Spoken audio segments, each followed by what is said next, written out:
नमो नमः स्टूडेंट। आज हम सबसे महत्वपूर्ण टॉपिक के बारे में अध्ययन करेंगे जिसका नाम है चित्र वर्णन, जो हर क्लास में आता है और 5 नंबर का होता है। यदि हम इसमें गलती कर देते हैं एक शब्द की भी तो हमारा पूरा नंबर चला जाता है। इसके लिए हमें एक तो सबसे पहले याद रखना चाहिए कि ये चित्र किस चीज़ का है। बाकी 4 चीज़ें हमें ये याद रखनी चाहिए कि इस चित्र में क्या क्या चीज़ आई हैं, उसी के हिसाब से हम वर्णन करेंगे। और हमें सामान्य से सामान्य, सरल से सरल वाक्य बनाना चाहिए। यदि हमको मंजूषा से कोई शब्द का अर्थ नहीं आ रहा है तो उस शब्द को हमें प्रयोग ही नहीं करना चाहिए। जिसकी संस्कृत हमें आती है हमें उसी का ही प्रयोग करना चाहिए, और नहीं तो हम अपने शब्दों में भी बना सकते हैं। यदि एक वचन है तो अस्ति, और यदि बहुवचन है तो हम संति का प्रयोग करेंगे। आगे हम वाक्य रचना करते हैं, उससे हमें जो है पता चल जाएगा हमें किस तरह के वाक्य बनाने चाहिए। चलो हम अब शुरू करते हैं। पहले तो हमको फर्स्ट ऐसा ध्यान रखना है कि इस चित्र में किस चीज़ का वर्णन किया गया, ये काहे का चित्र है।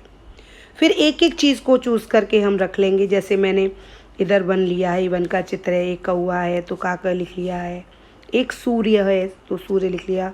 बहुत सारे पत्ते हैं, पुष्पाणी। पेड़ हैं बहुत सारे तो पेड़। पत्ते हैं बहुत सारे तो पत्ते। एक तितली भी है। लेकिन डियर स्टूडेंट, हमको हमेशा ये ध्यान रखेंगे कि अगर एक वस्तु है तो अस्ति, एक से बहुवचन है तो संति।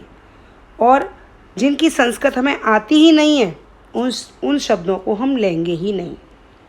जिसका अर्थ आपको नहीं आता है उन शब्दों का प्रयोग ही ना करें। आपको अगर मंजूषा में किसी का अर्थ नहीं आता है तो उस शब्द को आप ले ही नहीं।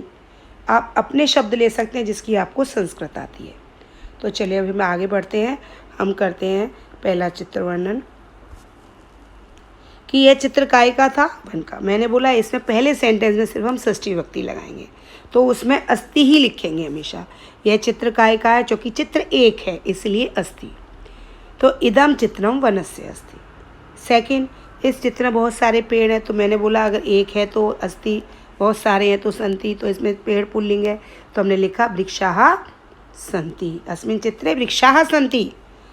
अस्मिन् चित्रे, अभी हमको देखो एक सूर्य दिखाई दे रहा है, सूर्य एक ही होता है, सूर्य अस्ति। अत्र चित्रे पत्राणि सन्ति। अत्र भी लिख सकते हैं, अस्मिन् भी लिख सकते हैं। अत्र चित्रे बहुत सारे पत्ते हैं तो सन्ति, पत्राणि सन्ति।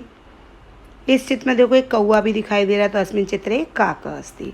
तो आपको समझा हुआ कि अगर एक वचन है तो अस्ति और बहुवचन है तो संति। अभी हम नेक्स्ट चित्र से प्रैक्टिस करेंगे कि यह चित्र अभी देखिए काहे का है। यह चित्र एक पेड़ का दिखाई दे रहा है, वन का चित्र है। इस पेड़ पर कितने पक्षी और इसमें जानवर हैं, एक सांप भी दिखाई दे रहा है। तो अब ऐसी तरह से हम चित्र का वर्णन करते हुए आगे बढ़ेंगे कि ये चित्र काय का है, ये भी एक चित्र वन का है। तो अभी इस चित्र में क्या क्या दिखाई दे रहा है, एक एक हमने चीज़ों को चूज़ करके ऐसे रख लेंगे और फिर उससे वाक्य रचना करेंगे। अभी देखिए हम कैसे वाक्य बनाते हैं। पहला वाक्य है इदम चित्रम वनस्य अस्ति, षष्ठी विभक्ति का प्रयोग। फिर अस्मिन् चित्रे, एक बंदर है, वानर अस्ति। अत्र चित्रे बहुत सारे आम हैं, आम्राणि सन्ति। अस्मिन् चित्रे सर्पः अस्ति, एक सांप भी है। अस्मिन् चित्रे वृक्ष अस्ति, एक पेड़ है। तो हमको समझ में आ रहा है कि अगर एक है तो अस्ति और बहुत सारा है तो संति। हमको ये सेंटेंस इसी तरह से अगर याद रखेंगे तो हमारे मार्क्स कोई भी कट नहीं कर सकता। हमको हमेशा फुल मार्क्स मिलेंगे। हम बार बार सेम चीज़ का हम बार बार प्रैक्टिस कर रहे हैं और हमें ये नहीं भूलना चाहिए। हमारी सब कक्षाओं में यही चित्र वर्णन आते हैं और हम छोटे छोटे सामान्य से सामान्य सेंटेंस बनाएंगे तो हमारा कभी भी गलती हमको नहीं हो सकती, कभी हमारे नंबर नहीं कट सकते। नेक्स्ट चित्र वर्णन देखते हैं कि ये चित्र काय का दिखाई दे रहा है हमको। ये एक नेचुरल एटमॉस्फेयर है, वातावरण है।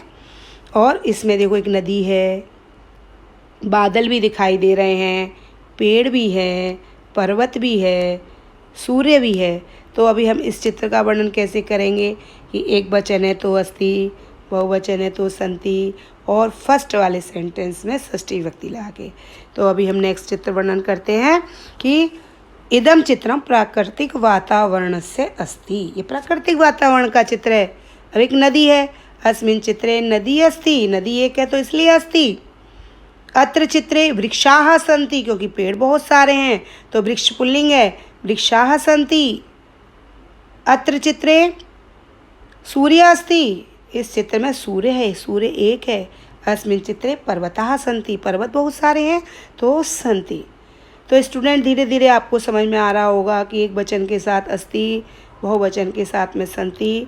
फर्स्ट सेंटेंस में ये चित्र काहे का है, उसमें षष्ठी विभक्ति लगा करके उसका हम वाक्य में प्रयोग कर देंगे। अब स्टूडेंट हम फिर अगेन प्रैक्टिस करते हैं और कि जिससे हमारा चित्र वर्णन एकदम परफेक्ट हो जाए, कभी गलती हो ही नहीं। हर क्लास में आएगा ये। तो अभी नेक्स्ट चित्र वर्णन देखते हैं। अभी देखिए ये चित्र वर्णन काहे का है। ये चित्र हमको दिखाई दे रहा है किसी बच्चे की बर्थडे मनाई जा रही है। कुछ चीज़ें ऐसी हैं उसका अर्थ हमें ना भी आए, जैसे इसमें बैलून लगे हुए हैं, गुब्बारे। गुब्बारे को संस्कृत में क्या कहते हैं? यहाँ पर तो मंजूषा है, मैं उसका अर्थ बता रही हूँ। अगर एग्जाम में वायुगोल का आता है तो आपको लगे वायुगोल का क्या होता है, तो आप उस शब्द को ना लें, आप चुने ही नहीं, आप कुछ और वाक्य बना लें तो ज़्यादा अच्छा रहेगा। अगर समझ में आता है अर्थ आपको तो आप जो है उसका प्रयोग करें। अभी हम इसका वाक्य में प्रयोग करते हैं कि ये चित्र काय का है? जन्म दिवसस्य। षष्ठी विभक्ति मैंने शुरू में ही बोला, फर्स्ट सेंटेंस षष्ठी विभक्ति लगाएंगे। अस्मिन् चित्रे बालाः सन्ति, इस चित्र में बहुत सारे बच्चे हैं।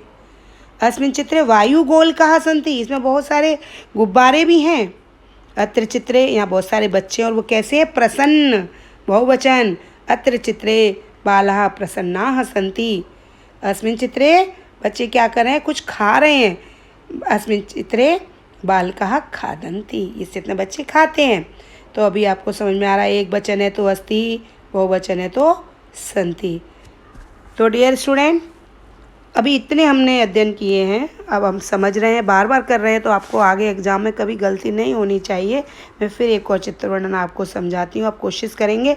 अभी देखिए हमने कुछ शब्द फिर लिख दिए, पेड़ है, बालक है, बालिका है, नौका है, वर्षा हो रही है, जल है। ये चित्र काय का है? वर्षा का है। तो इदम चित्रम वर्षाया, वर्षा का हो जाएगा। फिर इस चित्र में क्या क्या है हम आगे चित्र में सेंटेंस में भर के फिल करते हैं और फिर देखिए बनाते हैं वाक्य। तो यह चित्र काय का है? इदम चित्रम वर्षाया अस्ति। अस्मिन् चित्रे वृक्ष कितने हैं? बहुत सारे हैं, इसलिए वृक्षाः सन्ति। अत्र चित्रे बालिका, लड़की एक है, बालिका अस्ति। अत्र चित्रे नौका है, एक बच्चा नौका चला रहा है पानी में, तो नौका अस्ति। और इसमें पानी भी दिखाई दे रहा है। अस्मिन् चित्रे जलम अस्ति।